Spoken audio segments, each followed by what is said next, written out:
और अब अगली खबर मुरैना से आ रही है। कभी डकैतों के कारण पहचान बनाने वाली चंबल अब दुनिया के पटल पर अलग पहचान बना रही है और ये पहचान बन रही है देश के एकमात्र घड़ियाल सेंचुरी से। अब चंबल को विलुप्ति होती घड़ियाल प्रजाति को बचाने वाली नदी माना जाता है। दरअसल मध्य प्रदेश के मुरैना के पास चंबल के में घड़ियाल सेंचुरी में साल दर साल घड़ियाल प्रजाति का कुनबा बढ़ रहा है। पर्यावरण चक्र के लिए महत्वपूर्ण घड़ियाल के बढ़ते कुनबे में आज का दिन महत्वपूर्ण रहा, जब 21 नए सदस्य चंबल नदी में छोड़े गए और घड़ियाल प्रजनन केंद्र में नदी में छोड़े जाने की इस पूरी प्रक्रिया में वन विभाग के वरिष्ठ अधिकारियों की मौजूदगी में संपन्न हुई। घड़ियाल पुनर्वास प्रोजेक्ट को लेकर सरकार किस कदर गंभीर है या इस बात से समझा जा सकता है। आज जब नन्हे घड़ियाल चंबल में छोड़े गए तो सभी अधिकारियों के साथ मौके पर मौजूद सभी लोगों को खुशी देखते ही बनती थी। चंबल नदी पर घड़ियालों के साथ साथ देशी और विदेशी पक्षी भी सर्दियों के दिनों में अपना आसरा बनाते हैं, जिससे सारस हंस मुरैना जिले में पूरे प्रदेश ही नहीं देश भर का मात्र एक घड़ियाल पुनर्वास केंद्र स्थापित है। इस घड़ियाल केंद्र में घड़ियालों के नवजात शिशु लाकर उनका करीब 2 साल पालन पोषण कर उनको चंबल नदी में छोड़ जाता है।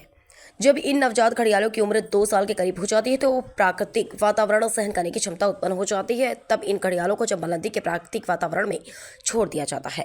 चंबल नदी पर चंबल सफारी भी शुरू की गई है, जिसको घूमने के लिए विदेशों से भी सैलानी आते हैं। चंबल नदी पर देशी प्रजाति के पंछियों के साथ विदेशी पक्षी भी सर्दी के मौसम में अपना आशियाना बनाते हैं। चंबल नदी का 435 किलोमीटर का क्षेत्र चंबल अभ्यारण्य के लिए घोषित किया गया है, जिसमें घड़ियाल अपना जीवन यापन कर सके। चंबल अभ्यारण्य देवरी मुरैना की रिपोर्ट के अनुसार अभी तक 2534 कुल घड़ियाल चंबल नदी में अपना जीवन यापन कर रहे हैं। नमस्कार साथियों, आप देख रहे हैं शहर क्राइम न्यूज़ चैनल। मैं यूनुस खान। आज हम आपको बताने वाले हैं चंबल के बारे में। चंबल जो कभी डकैतों और बागियों के नाम से जानी जाती थी, आज के समय में चंबल प्रदेश ही नहीं देश भर में अपनी एक अलग ख्याति बना चुकी है और यह ख्याति बनी है चंबल सेंचुरी से। मुरैना में प्रदेश ही नहीं देश भर की इकलौता एक घड़ियाल केंद्र स्थापित है, जहां घड़ियालों को लाकर पुनर्वास केंद्र में जीवन यापन कराया जाता है और करीब 2 साल बाद जब यह प्राकृतिक वातावरण सहने लायक हो जाते हैं तो इनको चंबल नदी में छोड़ दिया जाता है। चंबल नदी जो कि घड़ियालों के लिए वरदान साबित हो रही है, इस पर मगरमच्छ और देशी विदेशी प्रजाति के पक्षी भी पाए जाते हैं। समय के साथ साथ चंबल ने अपनी विश्व पटल पर एक अलग ख्याति बनाई है और यह ख्याति चंबल घड़ियाल सेंचुरी के नाम से जाने जाती है। इसी तरह कल चंबल में 21 नए घड़ियालों को छोड़ा गया। दिन ब दिन चंबल में घड़ियालों का कुनबा बढ़ रहा है। इससे यह साबित होता है कि सरकार इस चंबल सेंचुरी को लेकर कितनी गंभीर है। इस पूरे घड़ियालों को चंबल नदी में छोड़ा गया तो वन विभाग के वरिष्ठ अधिकारी भी मौजूद रहे। कहीं ना कहीं देखने को मिल रहा है कि दिन प्रतिदिन घड़ियालों का कुनबा चंबल में बढ़ रहा है।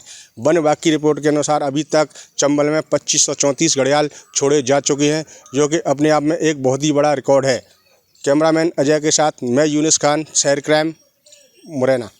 चंबल में घड़ियाल छोड़े गए हैं सर, कितनी संख्या में छोड़े गए हैं? हम हर साल जो है देवरी घड़ियाल केंद्र है उसमें छोटे छोटे जो घड़ियाल के लिए जो प्रोसेस किया गया है, वहाँ से हम लोग जो है अंडे इकट्ठे करके उसको प्रोपेगेशन करते हैं। उसके बाद जो है जब 2 साल के हो जाते हैं तब हम उनको छोड़ने की प्रोसेस यानी कि करते हैं। टोटल 98 छोड़ा जाना है और 78 अभी तक छोड़े जा चुके हैं। 13 जनवरी को स्टार्ट किया था, उसके बाद जो है 19 जनवरी को छोड़े, फिर आज जो है छोड़े हैं। तो ऐसा करके यानी कि 16 नर छोड़ चुके हैं और 62 जो है मादाएँ छोड़ चुके हैं। तो 78 टोटल हम लोगों ने छोड़े हैं। आज जो है 10 नर है और 11 मादा छोड़े हैं, तो 21 आज जो है छोड़े हैं। तो ये हर साल यानी कि हम लोग जो है छोड़ते हैं और जो है काफ़ी संख्या में इस चंबल रिवर में घड़ियालों की संख्या है काफ़ी, यानी कि ज़्यादा संख्या में हो रही है, जिसमें सभी का सहयोग का आवश्यक है।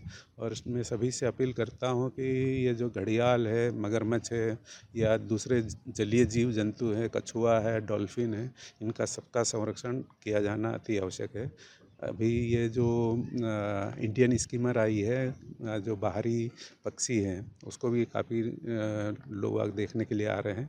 तो यहाँ काफ़ी अच्छा यानी कि माहौल मिलता है लोगों को देखने का। पर्यावरण प्रेमी लोगों को भी यहाँ आनंद आता है और काफ़ी लोग आगे जुड़ रहे हैं। हम लोग अनुभूति कैंप के माध्यम से भी बच्चों को भी यहाँ दिखाते हैं कि पर्यावरण को संरक्षित करने के लिए सभी का सहयोग जरूरी है। जल, थल और नभ में पाए जाने वाले जितने भी वन्य प्राणी हैं उन सबका संरक्षण होगा, तभी हम यानी पर्यावरण के प्रति हम सजग होंगे और हमारा पर्यावरण सुरक्षित रहेगा। हमारा हरा भरा जंगल रहेगा तो हम सुरक्षित रहेंगे। हम ऑक्सीजन उसी से लेते हैं, तो जल, जमीन और जो है सुरक्षित रहेगा हमारा, और हमारा पर्यावरण सुरक्षित रहेगा। Thank you.